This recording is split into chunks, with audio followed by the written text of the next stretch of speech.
I remember the way the morning light came through the blinds that day. Sharp, unforgiving, like it knew something I didn't. The house felt too clean, like it had been prepared for a showing, not a vacation, not for all of us anyway. I stood in the hallway, clutching the duffel bag I had packed the night before. It wasn't new. It wasn't filled with beach clothes like Nova's pink suitcase was. Mine had a hoodie, one pair of swim trunks I'd outgrown, and 3 neatly folded shirts. I wasn't included in the trip to the mall. No one asked what I might need. Maybe they assumed I didn't need anything. Maybe they hoped I'd figure it out. In the kitchen, Maris was fussing with her phone. She didn't even glance up.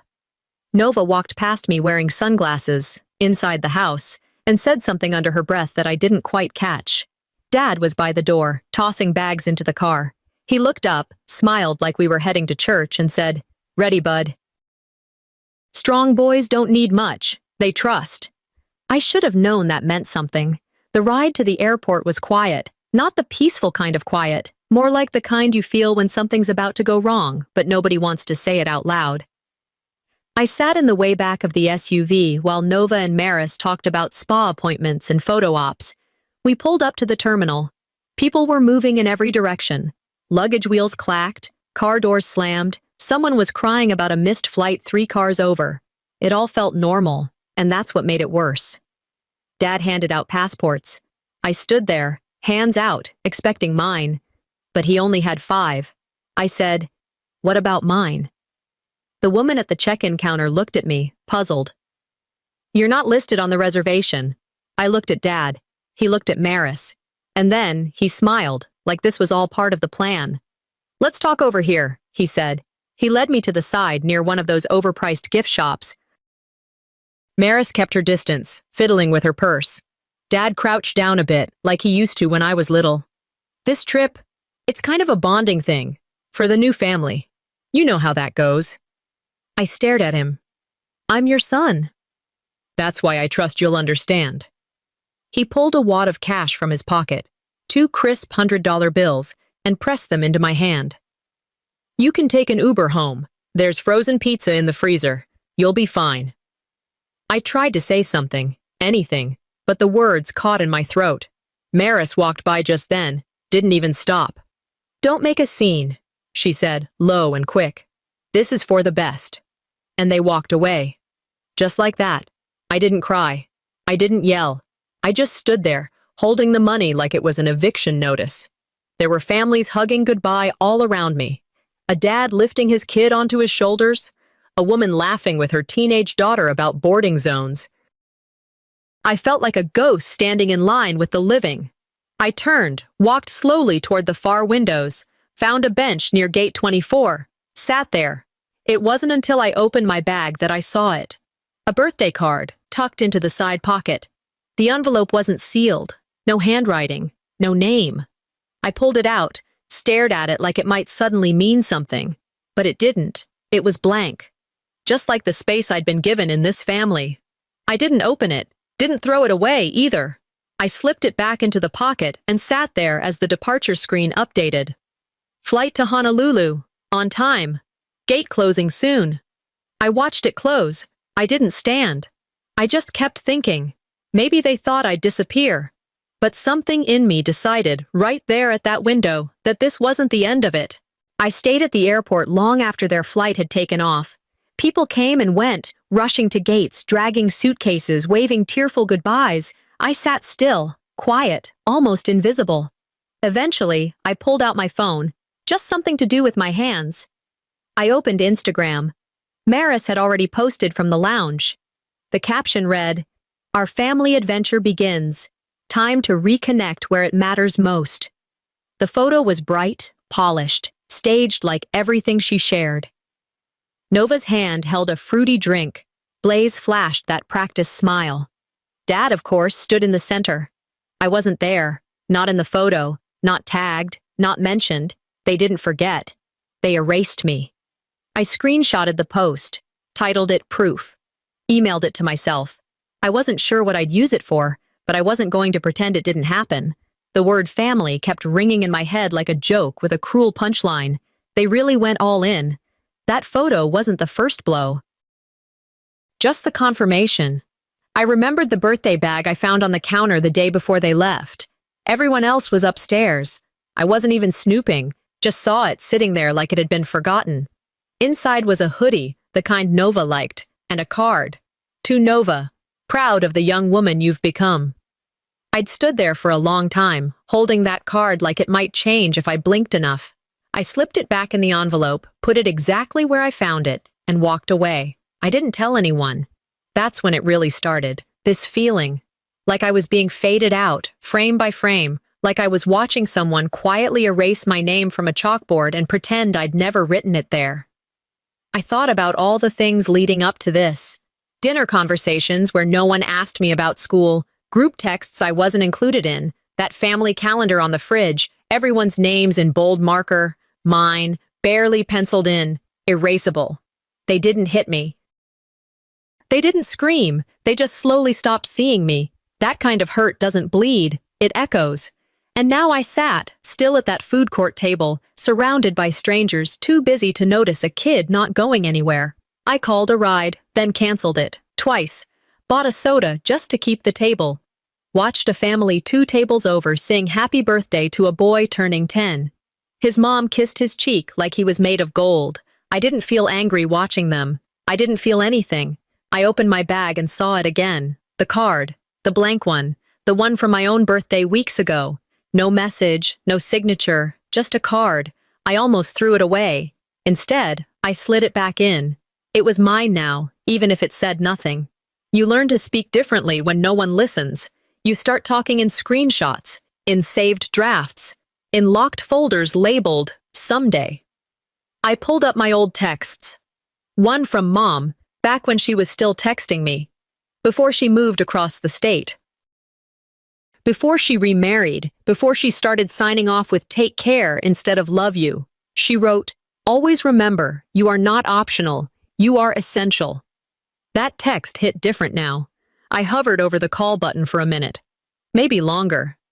But I didn't press it. I didn't need comfort. I needed a record, something no one could edit me out of again. I stayed at the airport as the sun began to lower behind the glass walls, spilling amber light across the tiles. It didn't feel warm, not to me. I found a quiet spot near an unused gate, plugged my phone in, and sat on the floor like I had nowhere else to go. Because I didn't. I opened my messages. A few read receipts didn't match up. One from Dad that showed read before I ever opened it. Some threads had replies I never saw until they vanished. Then I remembered Maris offhandedly saying something about a playlist I'd shared with a friend, something I never told her about. I felt it then, clear and sharp. They'd been reading my texts. They weren't just ignoring me. They were watching. I wasn't being left alone. I was being monitored like a liability, like a spark they were trying to contain before it became fire. I tried searching for the family group chat, the one I saw on Nova's phone once when she left it unlocked. It wasn't on mine, never had been. I remembered seeing a thread with a name like Weekend Warriors or something just as corny. Photos from our old housewarming party. Messages about plans for the Hawaii trip. Maris using too many exclamation points. Nova dropping links to bikinis. Dad sending flight confirmations. I had no part in it. No name, no message, no invite. I wasn't forgotten. I was excluded. I opened my backpack, pulled out the little notebook I used for school. Lined, dog-eared, the corner chewed up from nerves. I flipped to a blank page and wrote in big letters, "The rooms I was never allowed in." Below it, I listed everything I could remember. Family text chains I never got added to. Group photos I wasn't asked to be in. Dinners I found out about too late. "We didn't think you'd be interested." It slipped our minds. "Next time, okay?" No, not okay. That kind of silence isn't passive, it's targeted. You can't call it an oversight when it happens every single time. I thought back to Dad's promotion celebration at his office, the one he said was just a work thing. I stayed home. That night I saw photos online. There was Nova standing next to him in a blazer she clearly borrowed from Maris. He called her my rock through all this. I asked about it later. He said, "It was a quick thing. You wouldn't have enjoyed it." I remember nodding. I remember knowing he was lying. I pulled out my laptop, logged into my drive, and opened a new document. Timeline of being erased. I typed the first entry. No invite to Dad's job dinner. Told I wouldn't enjoy it. Then the hoodie gift to Nova. The blank birthday card. The cropped-out photos. The withdrawal from the family plan on my phone bill. The locked drawer in the hallway I wasn't allowed to open.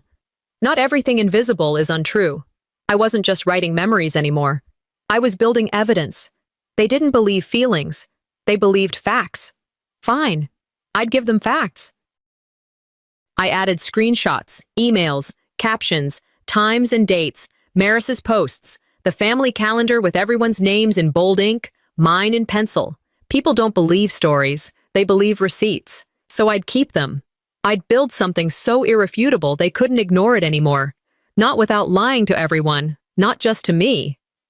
As I organized the files, a memory thumbnail popped up. An old video. One I didn't recognize. I clicked it. It started blurry, like it was filmed from a pocket or a cup holder. But the voices were clear. We were in the car. I had hit record by accident. Dad was driving. Maris was talking. Her voice calm, bored, maybe tired. Just another conversation in their quiet little plot. "We'll have to adjust him out gradually," she said. "Can't have the press asking who that kid is." That kid, I didn't blink. I replayed it twice. She wasn't talking about Nova or Blaze. She was talking about me and Dad. He didn't say a word. He just changed lanes and kept driving. They didn't just forget me, they planned my disappearance. I made it back to the house before dark, used the spare key they kept hidden behind the gas meter, not because they expected me to need it, but because Maris insisted every home should have a backup plan. That one hit different now. The hallway light flickered once before settling. I stood there, bag slung over my shoulder, staring at the walls. They were still painted the same neutral beige Maris picked out last summer, still lined with framed photos. None of me. Nova's prom, Dad's new company launch, Blaze holding the dog they adopted without telling me. Everything looked fine, staged, like a catalog, like they were preparing for visitors, not for me. I walked past Nova's room. She still had balloons from her birthday, though they were starting to sag. Her door was slightly open, clothes everywhere. The smell of floral body spray clung to the air. My room, if you could call it that, was still at the end of the hallway.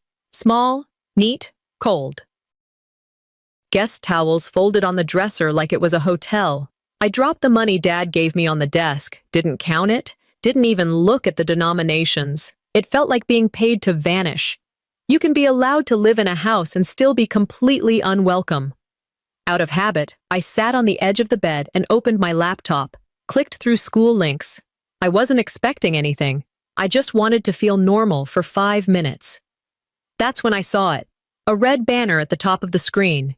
Pending withdrawal in process. I clicked through. A few forms already signed digitally. The request to transfer me to another school. The reason? Home environment better suited for remote learning. They didn't even tell me. They just did it. I called the school counselor's number, let it ring until voicemail kicked in. Left no message. What would I even say? I stared at the screen, at my own name fading from the student list. Took a screenshot and filed it into the folder I'd started, erased records. I wasn't even worth a conversation. They just filed the paperwork and moved on. I leaned back, let the laptop fall shut. My chest burned, but I kept still. The quiet filled in like water. It wasn't the first time I felt like furniture, a background piece to their story. I remembered sitting on the stairs 2 weeks ago, after dinner, before Nova's soccer practice. The kitchen door was cracked open. I didn't mean to listen. I didn't move because I knew if I did, they'd stop talking. Maris was wiping down the counter. She said it plain, like someone noting the weather. The house is calmer when he's not around. It's the truth. Dad didn't defend me. He didn't say anything. He changed the subject. Something about new blinds for the upstairs windows. That's what hurt. Not the words, the ease. Sometimes it's not the things they say that gut you. It's how little effort it takes for them to say it. Back in my room, I opened my email, started typing a message to the school counselor. Not dramatic, just factual. Listed the withdrawal, my access being revoked, the history of exclusion, the missing conversations, the canceled group chat. I kept it clean, not emotional. At the end, I typed one line. I am documenting everything. But I didn't send it. I saved it as a draft.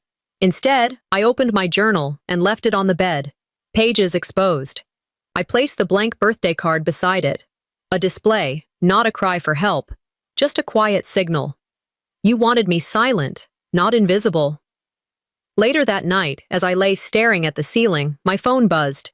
Notification from Maris's profile. New video. How to create a peaceful home in blended families. I watched it. There she was, standing in our living room, speaking to her ring light with soft piano music in the background. Her voice syrupy sweet, her tone full of false wisdom.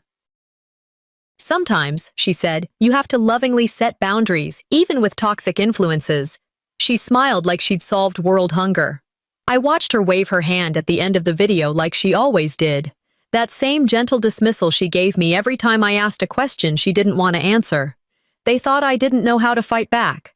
But peace doesn't come from pretending nothing happened. I didn't sleep. I laid there with my eyes open, watching shadows shift across the ceiling like they were waiting for me to blink. I didn't. The air was stale. My back ached from the mattress that felt more like a folded gym mat than a bed. It squeaked every time I turned, so I just stopped moving. There were boxes stacked against the wall, one labeled seasonal decor blocking the closet door halfway. A few were still taped shut from a move 3 years ago. No one had touched them since. I looked around the room again. It wasn't mine. It hadn't been for a while. It used to hold a bedspread I picked, posters I'd earned for perfect attendance, a bookshelf that leaned but never collapsed. Now it was neutral gray, hotel style, guest towels, a lamp no one ever turned on. On the desk sat the birthday card, still sealed, still blank. You can make someone feel homeless in a house full of rooms. I reached for my phone. The screen glowed back at me, empty. I scrolled, looking for something familiar, something that made sense. Mom's number was still saved. I hadn't called her in months. We hadn't really spoken since she got remarried. She texted once, asking how school was. I answered. She didn't respond. Still, I tapped her name. The ringtone barely finished the first cycle when she picked up. Hello? Hi, it's me. Long pause. What's going on? I swallowed. Can I come stay with you? She didn't sigh. Didn't get emotional. I can't take that on right now, she said. I have my own situation to manage. I nodded, not that she could see me. Okay. I hope you understand. Another pause. Yeah, I said. I do. Then the line went dead. Even shadows don't ask to be picked. They just follow until there's no light left. I let the phone fall onto the comforter, rolled to my side. The creaking bed groaned underneath me. Somewhere in the house, the heater clicked. It was the only sound. And somehow, that steady pulse was comforting. At least it was consistent. If no one claims you, do you still belong somewhere? That thought echoed louder than anything else in the room. I reached for the card on the desk, held it with both hands. Didn't open it, didn't tear it up either. It wasn't about what was written. It was about what wasn't. That card, empty as it was, held every word they didn't say, every sentence they dodged, every moment they decided silence would hurt less than truth. They were wrong. I opened my laptop. The screen lit my face in the dark, and I accidentally clicked the camera icon. My own reflection startled me. Pale, tired, eyes that didn't blink fast anymore. I stared at myself longer than I ever had, not fixing hair, not adjusting angles, just looking. Is this the boy they erased? I took a screenshot, didn't post it, just saved it. Named the file, The Witness. If they won't frame me in their life, I'll frame myself in mine. I opened a new email draft. No real plan, just typed. To whom it may concern. I paused, deleted it, typed again. To the ones who left me out, I wrote about the house. The gift. The trip I never got to take. The room that used to be mine. I didn't ask for pity. Didn't beg for a response. I printed the email. Folded it once. Slid it into the back pocket of my journal. If silence is survival, then this is my signal flare. That morning, I didn't eat. I wandered the house like it was a stranger's place, each hallway familiar but foreign, like someone had rearranged my memories while I slept. The smell of coffee lingered in the air, but no one was home. Just me and the echoes. There was this moment stuck in my head. A dinner party a couple months back. Maris had her influencer friends over. I was supposed to be invisible, carry plates, stay out of frame. I did. I played the part. But I heard one of them ask her, soft and careless, "Is he even his real son? I thought you only had 2 kids." She smiled. That kind of smile people use when they're playing host but hate every second of it. "He's from a previous chapter," she said. That's what she called me. A previous chapter. That stuck, like something written in ink you can't erase, just smudge until it blurs. That morning, I walked straight to the office. I didn't even knock on my own thoughts, just opened the drawer, the filing cabinet. The bottom one was locked. It always had been. But for the first time, I wondered why. I grabbed the metal bookmark I kept in my sketchbook. Flat, thin, sharper than it looked. Slid it into the lock. Took a few tries, but it popped. Inside were the usual things: bank statements, warranty papers, receipts for things no one remembers buying. And then, a small envelope. Blue, worn at the edges, labeled in neat handwriting. For Kalev, from V.E. I froze. V.E. That was Veda Ellis, my grandmother, my dad's mom. She passed away 2 years ago. Quiet funeral, no one talked about it. I opened it. Inside was a letter, folded small, and a bracelet, thin, copper, with my initials carved on the inside. KG. It fit. Not perfectly, but it slid over my wrist like it belonged there. I unfolded the letter. The handwriting was shaky, but I could read every word. If you're reading this, it means you've grown enough to need truth. You were never forgotten. I tried, Kalev. I asked. I sent gifts. I was told you didn't want to see me. I never believed it. I just hoped someday you'd find this. My chest didn't hurt. It burned. They told her I didn't want her, and they hid this. She sent this before she died, and I never even knew she remembered my name. Love delayed is still love, but lies, even with good intentions, still rot. I sat there, the envelope open beside me, the bracelet cool against my skin, and I felt something shift. Not like breaking, more like waking up. I didn't rage. I wrote. I took out a sheet of paper, just lined paper from my binder, wrote a letter to Dad, didn't rant, didn't accuse, just laid it out. I found what you buried, and I think you buried parts of yourself, too. I took a photo of the bracelet, printed it, folded the letter around the photo, and placed it neatly in the top drawer of his sock dresser. It wasn't a threat. It was a line in the sand. This isn't a warning shot. This is me refusing to stay unarmed. Back in my room, the one they turned into a storage closet with a bed, I scanned the letter and saved it in a folder titled Not Forgotten. Sent it to the school counselor using encrypted email. I wrote one line: I'm not okay, and I'm not staying quiet anymore. Before closing my laptop, a notification popped up. A digital flyer from school. Open mic night. Theme, unspoken truths. Maybe it's time I said something they can't unhear. The day started like any other lie. They said I was feeling under the weather, but I knew exactly what I was doing. I walked out of school around noon, same way I'd done 100 times. Head down, hoodie up. No one questioned it. That's the thing about being erased. Eventually, people stopped checking the roll call. When I got home, the house was empty.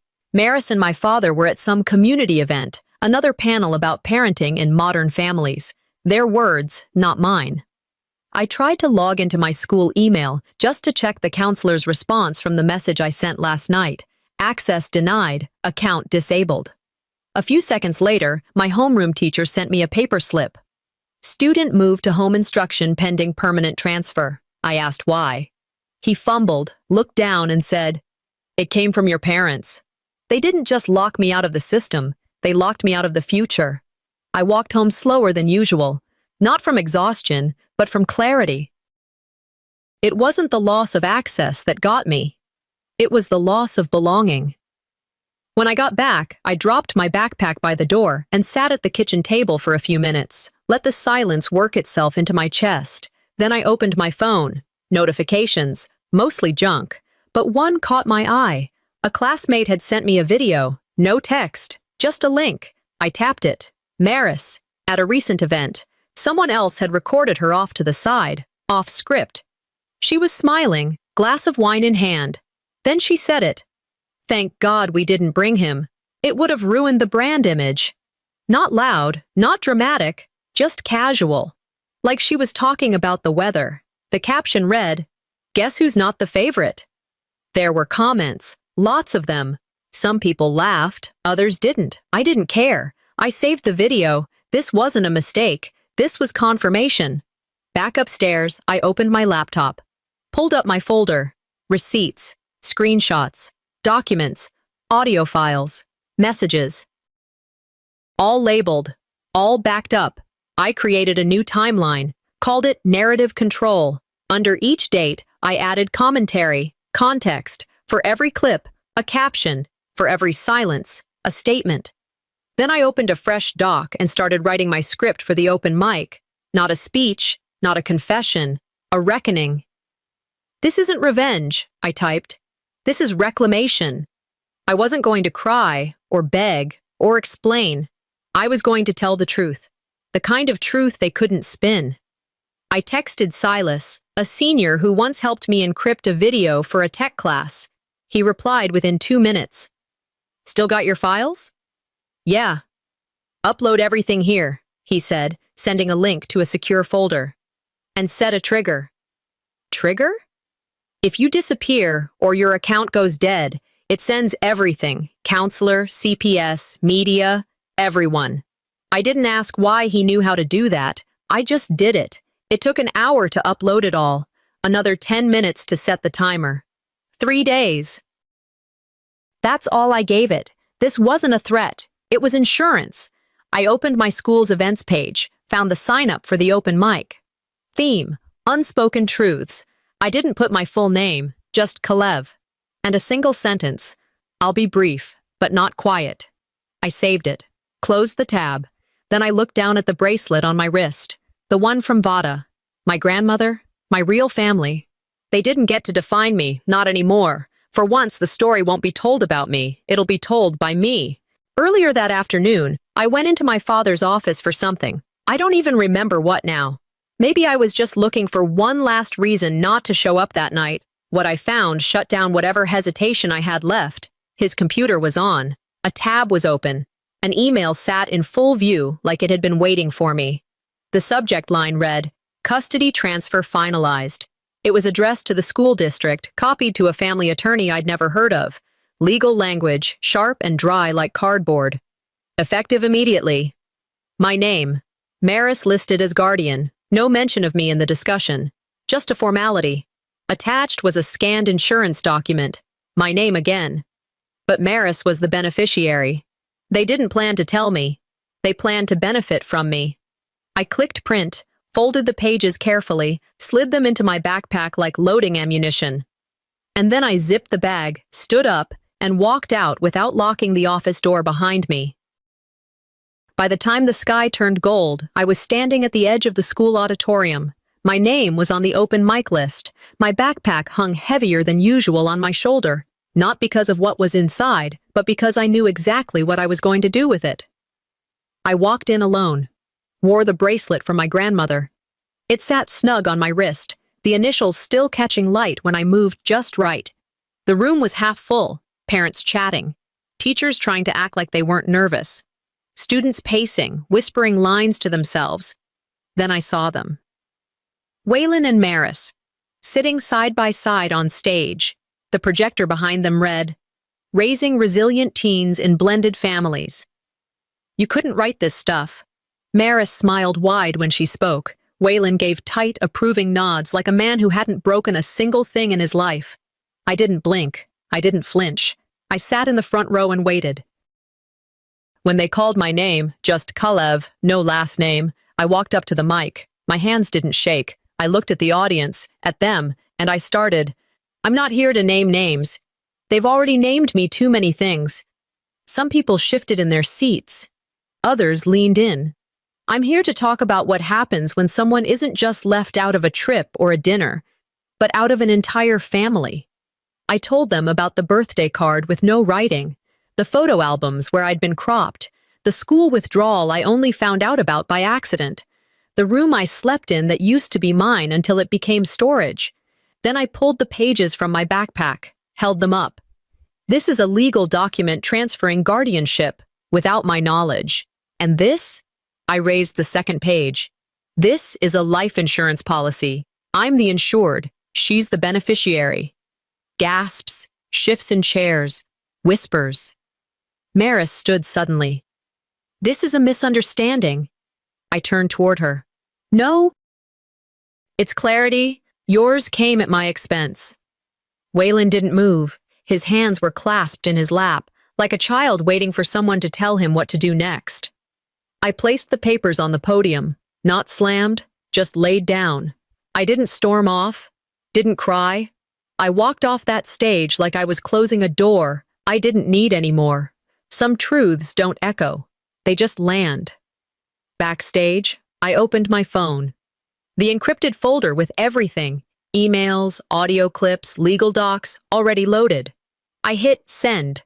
One went to the school board, one to the district counselor, one to a journalist Silas recommended, one to a state agency I'd never even heard of before last week. They built a story without me. I built a record without them. Tomorrow, they won't control the narrative. I will. The next morning, I woke up at Aunt Sela's house. The light in her guest room didn't feel staged. It didn't feel curated for a photo. It just felt real. Morning sun pushed through the cotton curtains, warming the floor near my feet. I didn't rush to get up. I reached for my phone, not to scroll for distractions, but to check what the world had decided to do with the truth. My inbox was full. Teachers, a guidance counselor, someone from the local district office, all reacting to what happened the night before. My story was now a thread on a community blog. The caption under the embedded video simply read, "He spoke. They listened." I opened a message from Reese. "They blocked me, just for defending you." I typed back, "Thank you for seeing me. Sometimes justice doesn't roar. It just doesn't shut up anymore." Later that day, I returned to the house to collect my things. Sela came with me. She didn't speak much. Just stood in the entryway with that calm steadiness she always carried. Like she knew it wasn't her place to speak, only to make sure I wasn't walking in alone again. Maris was gone. "At a wellness retreat," Waylon said, like that explained everything. He didn't meet my eyes. I walked through the living room. A photo album was left on the table, leather-bound, white stitching, one of those glossy ones meant to impress guests. I opened it slowly. Every photo that had once included me had been cropped, replaced, or edited. In one, where I remembered being right between Nova and Blaze, there was now a quote card glued into the center. "Family is who shows up." I laughed. Not loud, just enough to let it out of my chest. They didn't just cut me out. They tried to edit the truth. I gathered my things in silence. Waylon walked in when I was about done.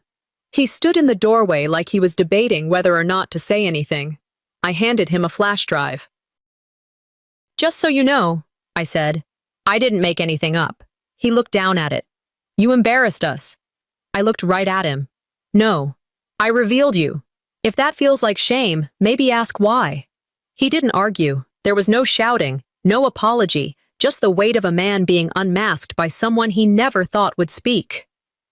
Back at Sela's, I unpacked slowly. She gave me a small frame for my desk. I didn't even ask, just found it sitting there next to a glass of water and a folded towel. I slipped the blank birthday card into the frame. I didn't need the words anymore, just the space to write my own. I signed up for online courses, applied for a teen storytelling program that someone at school forwarded to me. I sent a formal request to be withdrawn from the district. And that night, I started recording audio entries. Not for anyone else, just for me. My voice was steady, no cracks, just breath and truth. A few days later, a small brown envelope showed up in the mail. A no-return address. Inside was a Polaroid. Me and Grandma Veda. I was maybe 5. sitting on her lap, grinning like I didn't know the world would ever hurt. On the back, in fading ink, "You always belonged, even when they didn't make room." I placed the photo beside the framed card. Some stories don't end with forgiveness. They end with freedom. I wasn't erased. I was redrawn, by my own hand.